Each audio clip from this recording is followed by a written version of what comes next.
What's up gamers, DreamcastGuy here, and this is my brutally honest review for Nier Replicant.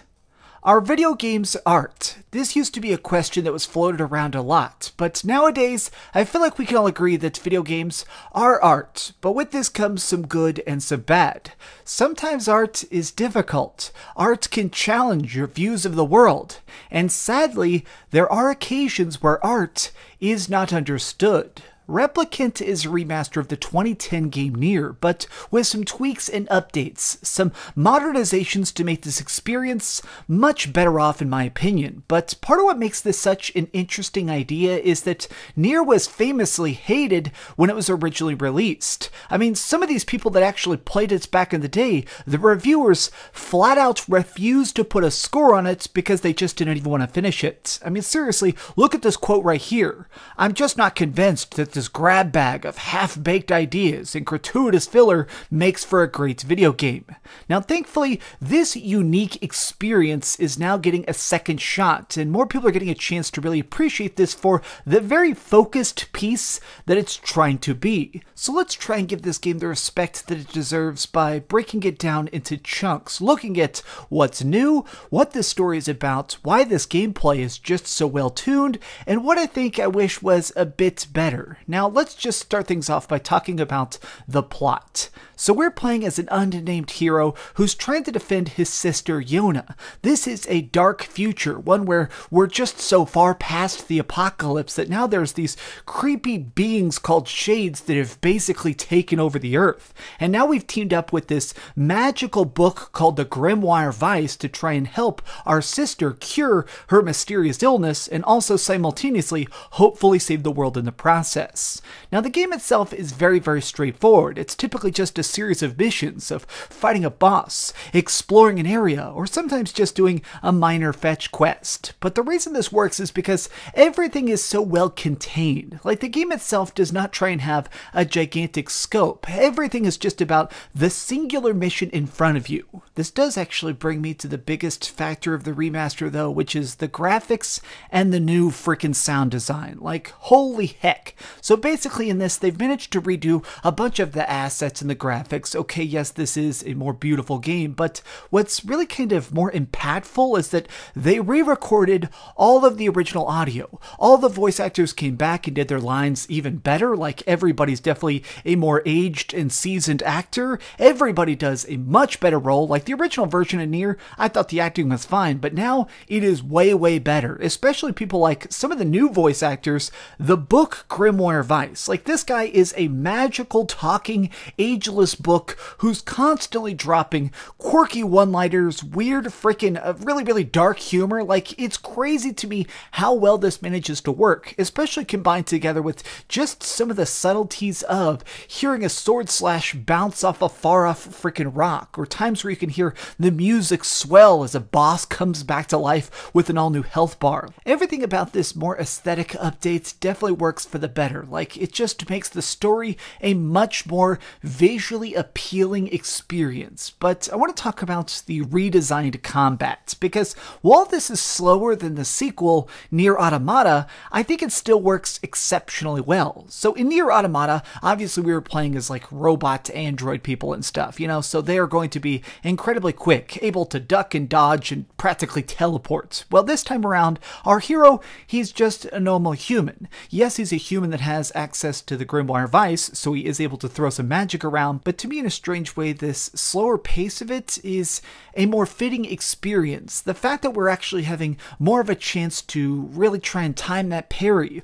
or unleash a gigantic charge attack. Like, there is a ton of combats in this game. Pretty much every time you leave town, there's instantly going to be a bunch of these gigantic shades trying to track you down, and even optional bosses and stuff. But you always feel very encouraged to fight them because because the combat itself is so freaking tight. If I'm just being brutally honest here for a second, I feel like this redesigned fighting was definitely a very mandatory choice. I feel like the updates to just how we can actually interact with the world and sometimes bash people down with one of our crazy weapons, this feels much sharper than the original version. It functions so well because it makes it feel as if you are the hero of the story. Like, it's not that you're just playing the hero, but it feels like you are part of this universe. You're part of this tale. It feels like because you have access to so many different toolkits, it makes it where as you're actually leveling up your character and trying to actually do side quests and stuff to further improve your weaponry and stuff, it feels like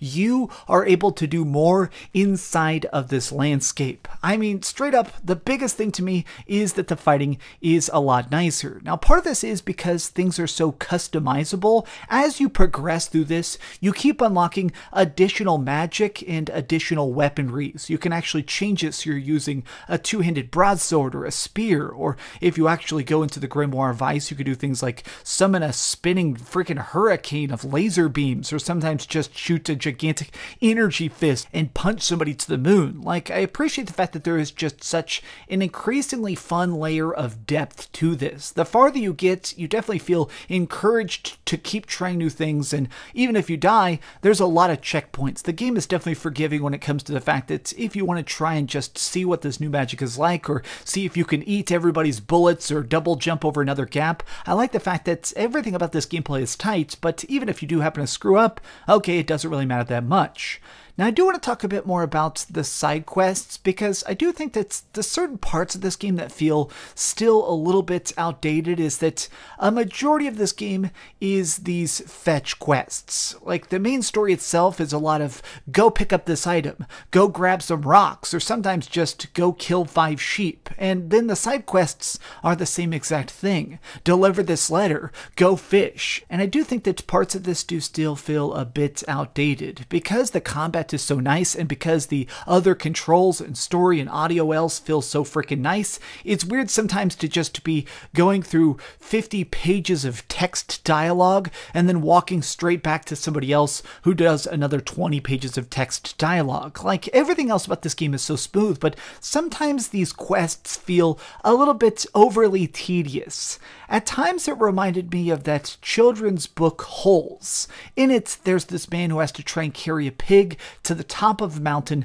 every single day and let the pig drink from a spring. Now, each day the pig, of course, gets bigger, it gets stronger, and thus the man himself grows stronger as well. The weight is increased. Now, the point of his journey, it's about his growth and obviously not the pig. And our hero, he's very much the same. Sometimes there's these purposefully tedious side quests. Sometimes there are these objectives that just seem completely meaningless, but they add together to the total journey, to the complete idea of Replicant as a game. This pacing works for the most part. In fact, I'd say like 95% of the time, I don't mind all the backtracking and stuff, but the third or fourth time you visit an area to pick a slightly different herb or something, it just doesn't feel like they've managed to do everything they could have to make this a more modern style of game. Now, the other part of this that definitely feels a little bit overly retro is that they definitely like to toy with the idea of Nier at times. Like, they'll change it from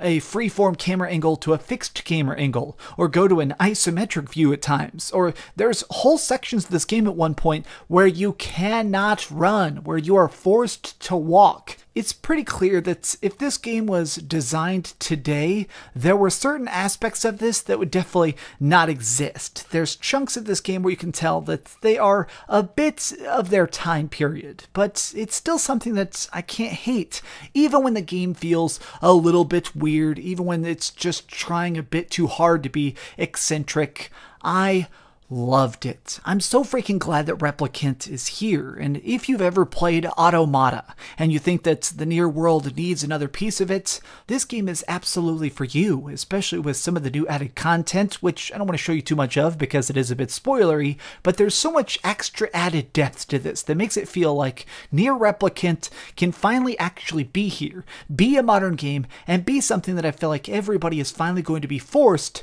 to appreciate for the unique art it was trying to be 11 years ago.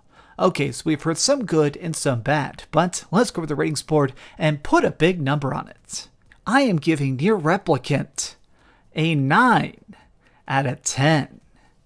We have to end this video with a gigantic salute to YOKO TARO, the man who's kind of behind the very unique strangeness of Nier. Because this guy, I mean, what a freaking genius. The fact that he made this so long ago, and the fact that he could just drop it again now, and it's still such a fun game. Like, it's crazy to me that this guy is just so constantly ahead of the curve.